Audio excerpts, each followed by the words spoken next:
Ndabasuhuje mu mudukurikiye kuri channel yacu. Ibihe byiza ni Mr Ernest. Iyi channel yacu mugiye kujya mudukurikiranaho, tugiye kujya dushiraho ibyegeranyo byinshi, ubusobanuro bw'amazina, hari ibijyanye na Bibiliya ndetse no mu buzima busanzwe. Uyu munsi reka tuvuge ku bijyanye na Bibiliya, icyo Bibiliya ivuga. Ese nibyo koko Bibiliya yandikiwe abantu twese? Icyo ni ikibazo wibaza, nanjye ubwanjye nibaza.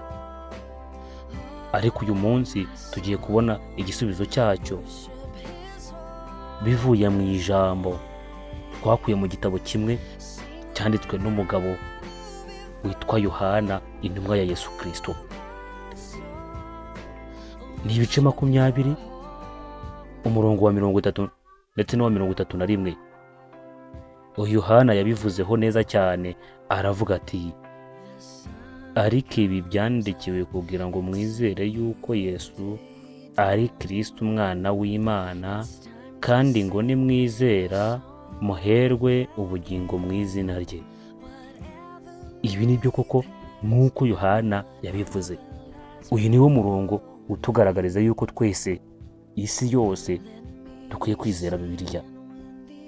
Bibiliya ivuga amagambo menshi meza akomeza umuntu, ndetse uwizeye Bibiliya akuramo amagambo y'ubwenge. Ushobora gusoma ibitabo byose bya Bibiliya ukabasha gusobanukirwa, ariko Bibiliya imaze gusomwa n'abantu benshi, ndetse amamiliyoni menshi y'abantu batunze ibi bitabo bya Bibiliya. Ese kubera iki Bibiliya yaje? Ese nimba yarandikiwe abantu bose, kubera iki yaje kuri iyi si? Ese yanditswe n'abandi? Iyi Bibiliya yanditswe n'intumwa, abahanuzi, bose bahumekewe n'umwuka w'Imana. Umwuka w'Imana yajyaga bereka ibyo bandika bakandika. Ni nayo mpamvu ibi Bibiliya tuyemera.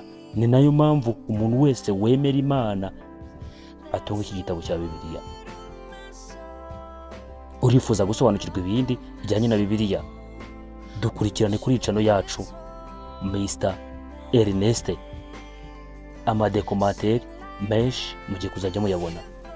Kanda subscribe, ukore share, ukore like, ukari no kuri ako kazogera, kugira ngo uko tujye dushira ikiganiro uzajya ucyumva. Ndabakunda. Mr Ernest.